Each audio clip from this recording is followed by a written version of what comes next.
our mornings used to be calm. Before Karen. Before the HOA drama. Before the courtroom showdown that would reveal everything.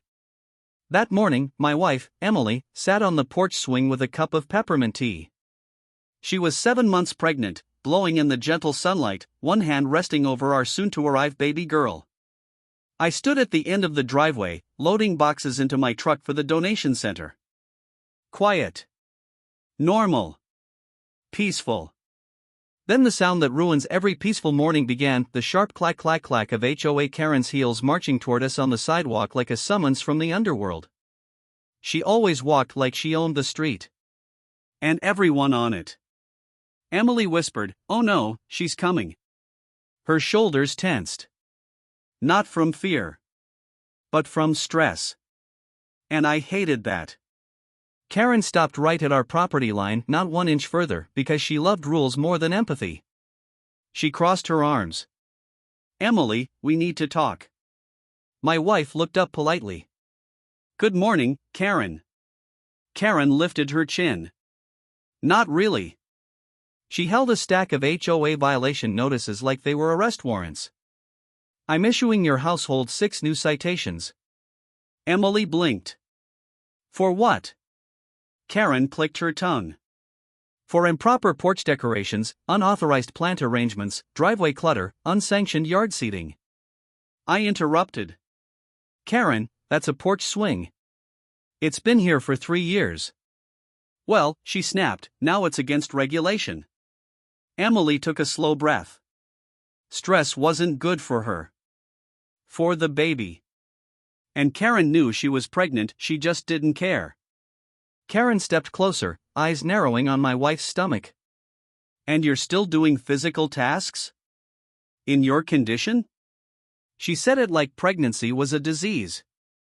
Emily frowned. "I'm sitting." Karen scribbled something dramatically onto her clipboard. "That will also be noted. You've ignored previous warnings." Emily whispered, "What warnings?" "I posted them on your door." I spoke up, "Which one? The one you taped over our welcome sign? Or the ones that blow away because you won't put them in envelopes?" Karen stiffened. "You're becoming hostile. And according to HOA Section 81C, hostility from homeowners can lead to a board hearing." She looked directly at Emily. "And your wife will be the one responsible." That did it. I stepped forward. "Karen, that's enough." But she smirked. "No, it's not. Because I'm formally recommending a mandatory disciplinary hearing against your wife for repeated violations." Emily's voice softened. "Karen. I haven't done anything." Karen's smile widened. "I'll let the board decide." She marched away like a general after declaring war. Emily closed her eyes. "That woman will not leave us alone." I placed my hand over hers. "I won't let her hurt you." Neither of us knew then, the board hearing would turn into something far bigger. A full courtroom case. And Karen would attack my wife with every lie she could conjure. But she had no idea who I truly was. And she was about to learn. 3 days later, we received the letter. A formal HOA summons for Emily to attend a disciplinary hearing. The language was ridiculous. Failure to appear will result in further escalation to legal proceedings. Emily's hands shook as she held it. "She wants me in a hearing, for what? Sitting on our porch? Having a swing? Having plants?" I took the letter gently. "This is harassment. I'll come with you." But the bottom line read, "Only the accused party may attend the hearing." Convenient. Exactly how Karen wanted it. My wife bit her lip. "I don't want to go alone." I held her face gently. "You won't. I'll be close. As close as they'll allow." She nodded, but fear lingered in her eyes. And I hated that even more. The hearing was held in the HOA clubhouse, a beige room with fluorescent lights and fake plants. Emily walked in slowly, one hand supporting her back. I stayed outside the door like the rules required, but within earshot. The board sat at a table like judges in a miniature court. And Karen sat proudly at the front, legs crossed, eyes gleaming with spite. The board president cleared his throat. Mrs. Rivers, your neighbor has filed 11 separate complaints. 11? Emily whispered. Karen smirked. Your yard is an eyesore. It's flowers, Emily said. Karen leaned forward. And your porch swing? It violates weight distribution rules for structures. Emily blinked, baffled.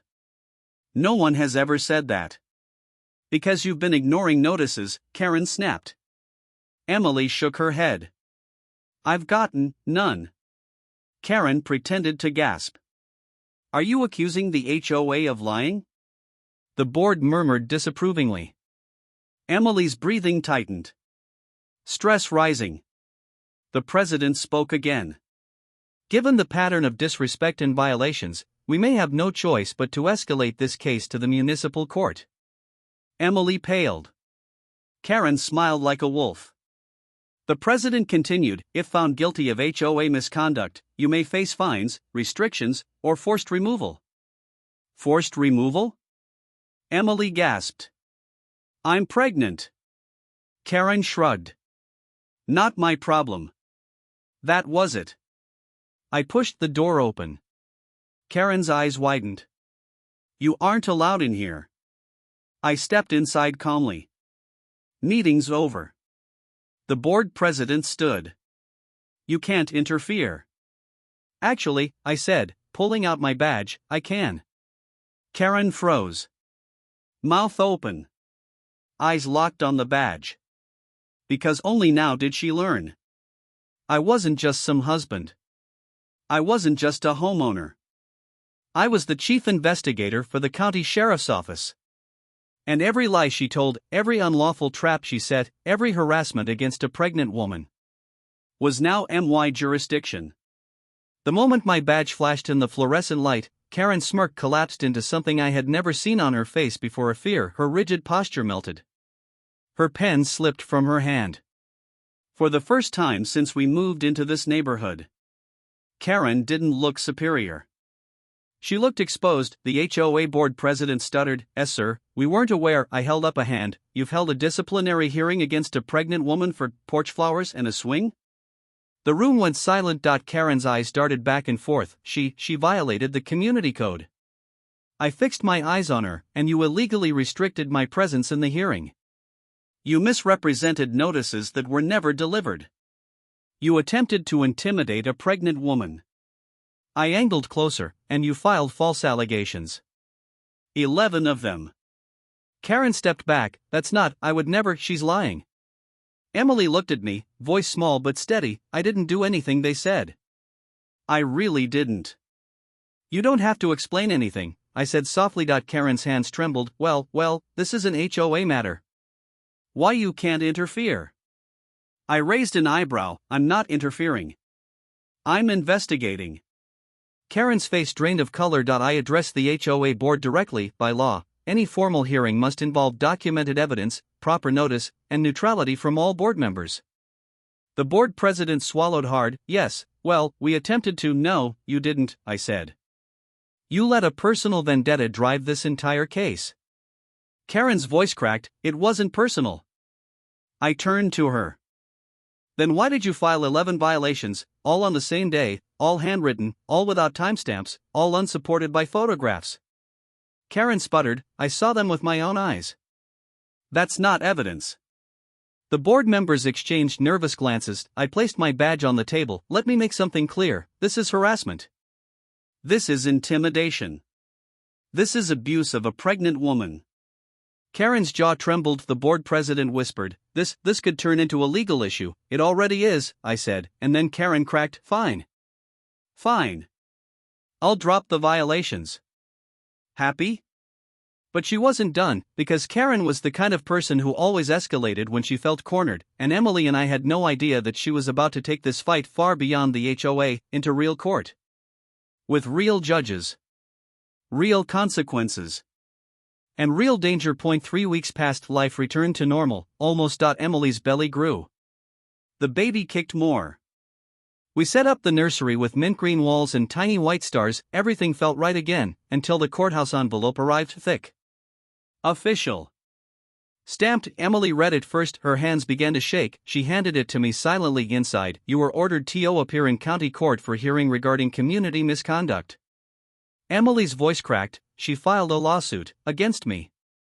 Not violations. Not fines. Not HOA discipline. A real lawsuit. Karen had bypassed the HOA entirely and taken our family into the legal system. Why? Emily cried, because Karen didn't just want to win. She wanted to humiliate. To punish. To destroy. I clenched the paper. She thinks we'll cave. She thinks we'll panic. Emily whispered, she wants me to lose the house. She won't get anything, I said firmly. I promise. But Emily wasn't afraid of losing the house, she was afraid of the stress. The strain. The fear, stress that wasn't good for her. Or the baby, and that's exactly what Karen wanted. The next morning, we discovered what Karen had done. She posted a neighborhood-wide email blast titled, Public Safety Warning, Pregnant Woman Endangering Community. Emily gasped. She's calling me dangerous? Karen wrote paragraphs of nonsense. She refuses to follow rules. She creates hostility. She has emotional instability. She is disrespectful toward HOA authority. Then the line that made my blood boil, she may not be a fit mother. Emily covered her mouth.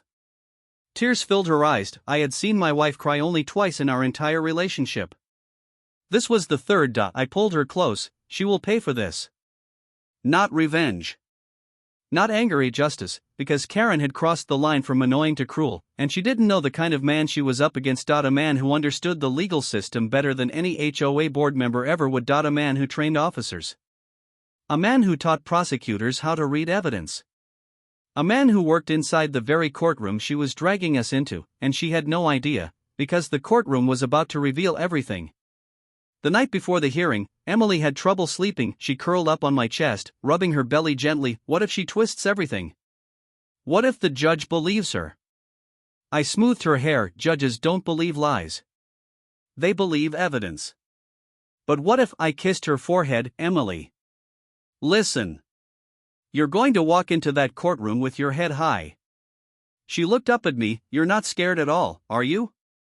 I'm not. Why? And this was the moment I knew the truth had to come out. I held her gently, because I've been in that courtroom 1,000 times. Because I know the judge personally. Because everyone in that building knows exactly who I am. She stared at me, confused. I continued, and tomorrow. Karen is going to learn too.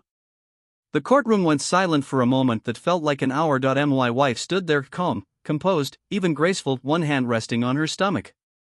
Karen pointed at her like she was pointing at a monster. This woman, Karen said, voice cracking with fake outrage, has endangered our entire community. She deserves the harshest punishment the court can give. Gasps filled the room. My wife didn't flinch. She simply looked at Karen with the same expression she used when she caught our dog chewing shoes, disappointed, but not surprised. The judge lifted an eyebrow.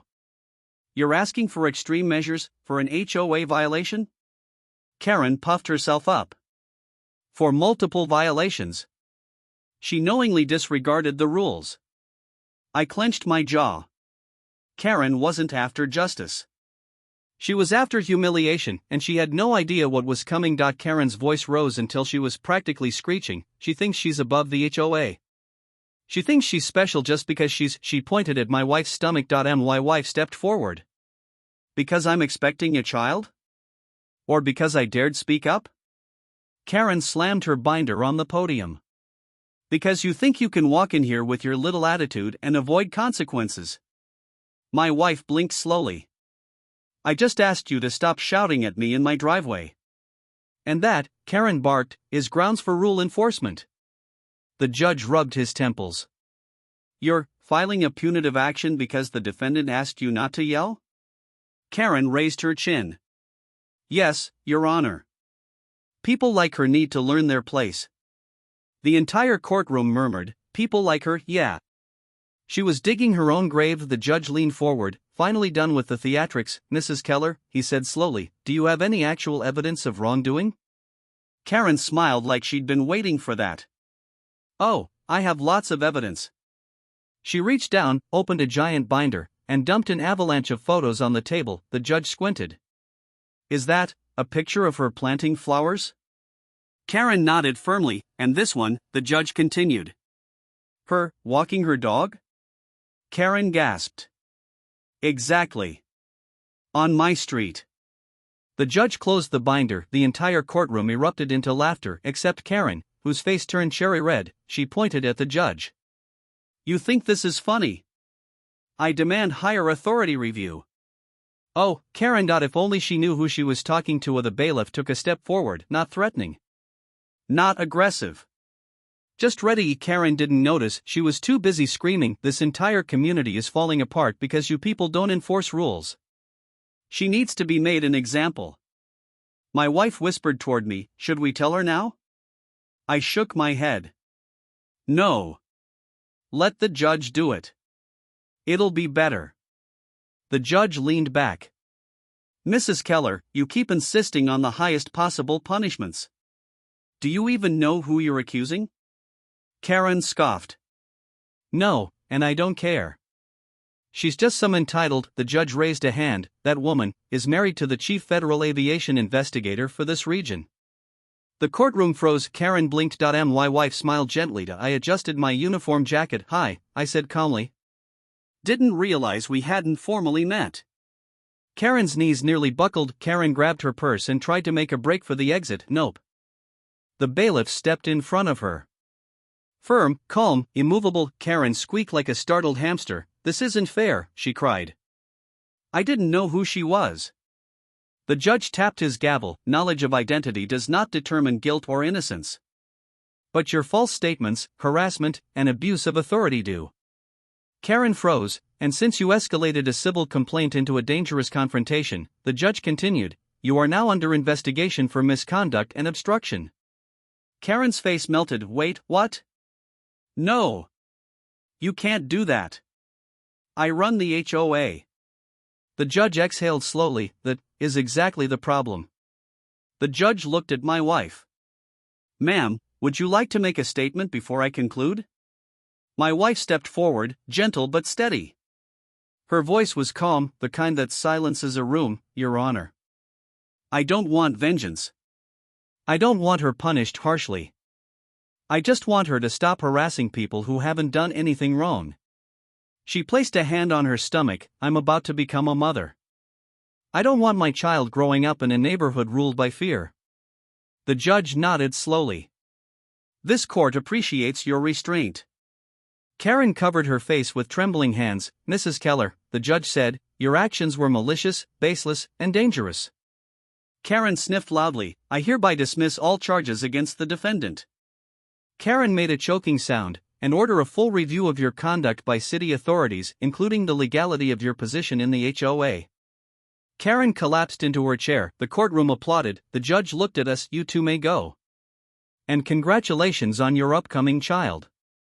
My wife smiled. Karen didn't look up. As we gathered our things, Karen suddenly stood. Wait. Please.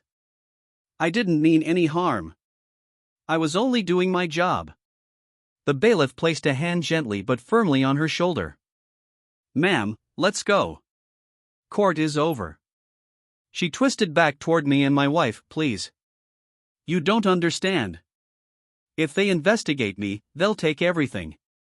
My position, my house, my wife looked at her with the saddest eyes. You built everything you had on fear, Karen. Not community. That's why you're losing it.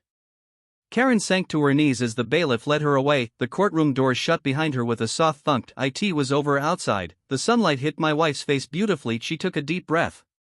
It's finally done. No more yelling. No more threats. No more stress. I wrapped an arm around her shoulders. We're safe now. You and the baby. She smiled faintly. You always say that. Because it's always true. Cars passed. Birds chirped.